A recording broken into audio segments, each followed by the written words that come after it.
Reflexão profunda sobre o Salmo 2. Quem reina sobre você? O Salmo 2 é um dos chamados Salmos Reais e também um salmo messiânico. Ele aborda tanto o cenário político e espiritual da rebelião humana contra Deus, quanto a exaltação do Messias como Rei Supremo sobre todas as nações.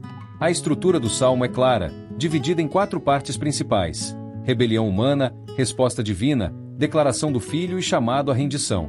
Versículo 1. Por que se amotinam as nações, e os povos tramam em vão? O salmista começa com uma pergunta que revela espanto diante da insensatez humana. Por que as nações se rebelam contra Deus, sabendo que isso é vão, inútil, sem propósito? Esse versículo nos leva a refletir sobre o orgulho humano, governos, líderes e até mesmo indivíduos, tentando viver a parte do Criador. Toda revolta contra o governo de Deus nasce da ilusão de independência.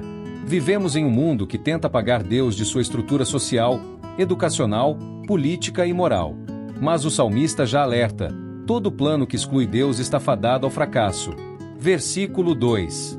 Os reis da terra se levantam, e os príncipes conspiram juntos contra o Senhor e contra o seu ungido, dizendo: aqui vemos a oposição sendo organizada e unificada. É uma rebelião consciente. O ungido aqui é o Messias, o Cristo. Desde os tempos antigos até hoje, vemos um movimento coletivo para rejeitar o senhorio de Jesus, seja por perseguição direta, seja por indiferença. A rejeição do ungido é, na verdade, uma rejeição da salvação. Versículo 3. Rompamos os seus laços, e sacudamos de nós as suas algemas. Esses laços e algemas representam os mandamentos e a soberania de Deus. O mundo vê a lei de Deus como opressiva, mas é exatamente o contrário. É a palavra que nos livra da escravidão do pecado. A liberdade que o mundo busca fora de Deus é uma armadilha. O desejo de ser senhor de si mesmo levou Lúcifer à queda e continua sendo o veneno da humanidade. Versículo 4. Aquele que habita no céu se rirá, o Senhor zombará deles.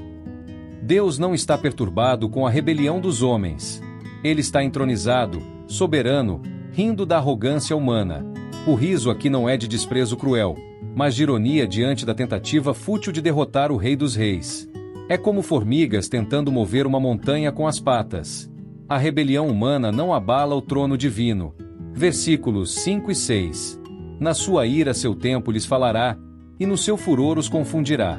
Eu, porém, constituí o meu rei sobre o meu santo monte Sião. Deus responde à rebelião com julgamento e com uma declaração inegociável: Cristo já reina.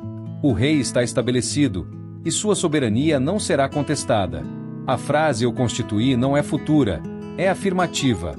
O reino de Cristo não é uma possibilidade, é um fato. Versículos 7 a 9. Proclamarei o decreto. O Senhor me disse: tu és meu filho, eu hoje te gerei. Pede-me, e te darei as nações por herança, e as extremidades da terra por tua possessão. Tu as quebrarás com vara de ferro, tu as despedaçarás como um vaso de oleiro. Agora é o próprio Messias que fala. Ele declara o decreto eterno do Pai. Ele é o Filho gerado, o Rei legítimo. Toda autoridade lhe foi dada. O vara de ferro representa um reinado justo, mas firme aquele que rejeita esse governo sofrerá as consequências. Não se trata apenas de amor, mas de justiça santa. Quem se opõe ao Filho não encontrará outra fonte de vida. Versículos 10 a 12. Agora, pois, ó reis, sede prudentes, deixai-vos instruir, juízes da terra. Servi ao Senhor com temor, e alegrai-vos com tremor.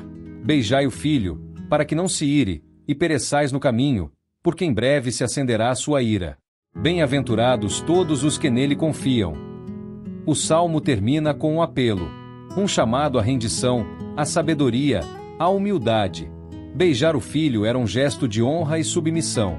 Não se trata de medo servil, mas de temor reverente e confiança sincera. A escolha está posta: rebeldia ou rendição, julgamento ou salvação. Mas a promessa é clara: feliz é quem confia em Ele. Quem está no trono da sua vida? O Salmo 2 é um espelho para a alma. Ele mostra o contraste entre um mundo em rebelião e um Deus que reina. Entre reis terrenos que conspiram e o Rei eterno que governa. Entre a fúria da carne e a firmeza do céu. Muitos querem Jesus como Salvador, mas poucos o reconhecem como Senhor.